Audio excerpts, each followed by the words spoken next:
皆さん、こんにちは。春アニメ、続々と始まってますね。今回も見たいアニメが多くて、大忙しのペリアルです。さて、今回、私が原作漫画の大ファンであるアニメ、シャドウハウスの第1話がついに放映されました。原作の大きなネタバレにはならないように感想を語ってみようと思います。まずは、冒頭、早速、アニメオリジナルのシーンから始まります。このシーンは、原作未読の人にはよくわからないシーンだと思いますが、今後の話にもつながってくるので、個人的にはとても良かったと思います。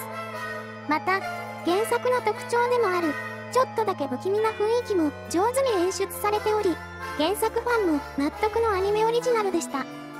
そして、主人公であるエミリコとケイトの出会いのシーンです。原作では、すでにエミリコがケイトに仕えているところから始まるので、この出会いのシーンもアニメオリジナル要素です。ここも、原作で少し物足りなかった2人の出会いの補完として、良いシーンだったのではないかと思います。ここからオープニングテーマに入ります。オープニングはまさかのボーカルなし。しかし、このボーカルなしのオープニングが、本作の魅力の一つである、ミステリアスな雰囲気をうまく表現しており、個人的には大満足です。また、このオープニング内で、エミリコとケイト以外の登場人物もたくさん登場しますが、どのカットも、そのキャラクターたちの関係性が的確に描かれていたと思います。ミステリアスかつ、少しだけ、ホラーチックな雰囲気を匂わせるオープニングで、原作勢の人はおおむね満足できたのではないでしょうか。さて、ここから本編に入ります。本編は、エミリコとケイトの関係、シャドウ一族や生き人形の説明が、メインに、日常生活の描写で話が進みます。第1話の時点では、オープニングの雰囲気とは違い、エミリコの可愛さが存分に描写されたほのぼの系の雰囲気がメインでした。作画も、原作とは若干雰囲気は違いますが、エミリコの可愛さを存分に発揮してくれていたと思います。また、今回は、原作漫画の一巻のいくつかの話をミックスして話が構成されていました。こちらは少々駆け足気味の印象を受けました。おそらくアニメの話数的に早く本筋に入るためにある程度はしょったのだと思います。しかし無理やりカットしすぎずうまくまとめられてたのではないかと思います。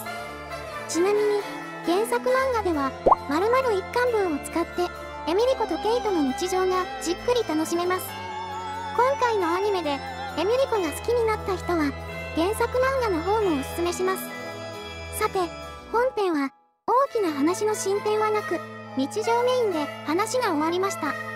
もしかしたら原作未読の人は本作の話がどういう話なのかよくわからない感じだったのではないでしょうか。おそらく次回あたりから少しずつ話の本筋となる箇所や他のキャラクターも描写され話が進んでいくのではないかと思います。さて、最後にエンディングです。エンディング曲はボーカルありです。曲はレオナさんのナイナイ。こちらも作品の雰囲気をうまく表現されていたと思います。また、オープニングと同じようにシャドウと生き人形のカットが入りますが、こちらもオープニング同様、それぞれの関係性がうまく表現されていて、原作勢としてはとても良かったと思います。さて、感想は以上になります。総合して、個人的にはとても満足のいくアニメ化でした。